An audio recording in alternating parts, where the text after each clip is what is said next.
নুরুল হক নূরের ওপর হামলার প্রতিবাদে বিভিন্ন স্থানে বিক্ষোভ ও মশাল মিছিল করেছে গণ অধিকার পরিষদের নেতাকর্মীরা।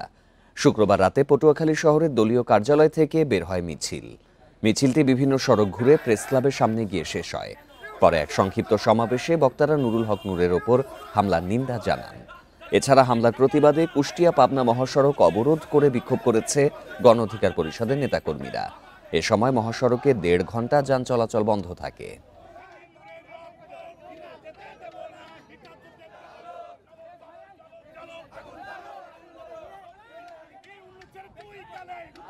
এই হামলা শুধু নূরের উপর নয়, এই হামলা ৫৬,০০০ বর্গমাইল বাংলাদেশের ছাত্র জনতার উপরে হামলা করেছে।